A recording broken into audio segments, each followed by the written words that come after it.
ஓம் ஸ்ரீமன்னாராயண சரணௌ சரணம் பிரபத்யே ஸ்ரீமதே நாராயணாய. ஓம் நமோ நாராயணாய. ஸ்ரீமன்னாராயண சரணௌ சரணம் பிரபத்யே ஸ்ரீமதே நாராயணாய. ஆண்டாள் திருவடிகளே சரணம். நீளாதுங்கஸ்தனகிரீதடி சுத்தமுத்தோத்ய கிருஷ்ணம் பாரார்த்தியம் ஸ்ருதி சதசிரசித்தமத்யாபயந்தி சோச்சிஷ்டாயாம் ஸ்ரஜினிகளிதம் யாபலாத்கிருத்ய புங்க்தே கோதாதஸ்யை நம இதமிதம் பூய ஏவாஸ்து பூயः. அன்னவயல் புதுவையாண்டாளரங்கருக்கு பண்ணு திருப்பாவை பல்பதியம் இன்னிசையால் பாடிக் கொடுத்தாளே நற்பாமாலை பூமாலை சூடிக் கொடுத்தாளைச் சொல்லு. சூடிக் கொடுத்த சுடற்கொடியே தொல்பாவை பாடி அருளவல பல்வளையாய் நாடி நீ வேங்கடவர்க்கென்னை விதி என்னையும் மாற்றம் நாம் கடவா வண்ணமே நல்கு. திருப்பாவை பாசுரம் 29. சிற்றஞ்சிறுகாலே வந்துன்னை சேவித்து உன் பொற்றாமரையடியே போற்றும் பொருள் கேளாய். பெற்றம்மே துண்ணும் குலத்தினில் பிறந்து நீ குற்றேவலெங்களை கொள்ளாமற் போகாது எற்றை பறை கொள்வான் அன்றுகான் கோவிந்தா.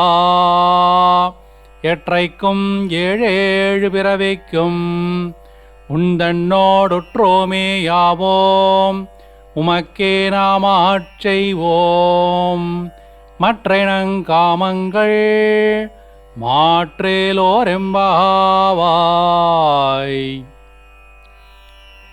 இதுவரையிலான பாசுரங்களில் பறை பறை என்று ஒன்றை கேட்டு கண்ணனை நோக்கி நோன்பு நோற்பதாக கூறிய ஆயர் சிறுமியர் இந்த பாசுரத்தில் அதனை தவிர்த்து வேறொன்றை கேட்கின்றார்கள். அது கண்ணனிடம் செய்யும் திருவடி கைங்கரியத்தையாம். உலக மக்களின் பொருட்டு நோன்பு என்பதையும் அதன் மூலம் பெறும் பறையையும் ஒரு சாக்காக வைத்து உண்மையில் அவர்கள் வேண்டியது கண்ணனையே. அதனால் அவனுக்கு நித்திய திருவடி கைங்கரியம் செய்யும் பேற்றையும் நொடிப்பொழுதும் நீங்காதிருக்கும் பேரருளையும் பிறவா வரம் வேண்டியும் கண்ணனை பிரார்த்திக்கின்றார்கள் இந்த பாசுரத்தில். கண்ணபிரானே, விடியற்காலை நேரத்தில் இவ்விடத்துக்கு வந்து உன்னை தண்டனிட்டு உனது அழகிய திருவடி தாமரைகளை மங்களாசாசனம் செய்வதற்கான பலனை, அதன் பொருளை நீ கேட்டு அருள வேண்டும். பசுக்களை மேய்த்து அவற்றின் மூலம் கிடைக்கும் பாலும் தயிரும் வெண்ணையும் விளைபொருளுமாக உண்ணுகின்ற இடையர்குலத்தில் பிறந்த நீ எங்கள் அந்தரங்க கைங்கரியத்தினை ஏற்று எங்களை ஏற்காமல் போகாதே. இன்று உன்னால் கொடுக்கப்படுகின்ற இந்த பறையினை பெறுவதற்காக நாங்கள் வரவில்லை. காலம் உள்ளளவும் ஏழேழு பிறவிக்கும் உன்னுடைய எந்த அவதாரங்களிலும் உன்னோடு உறவு உடையவர்கள் ஆவோம்.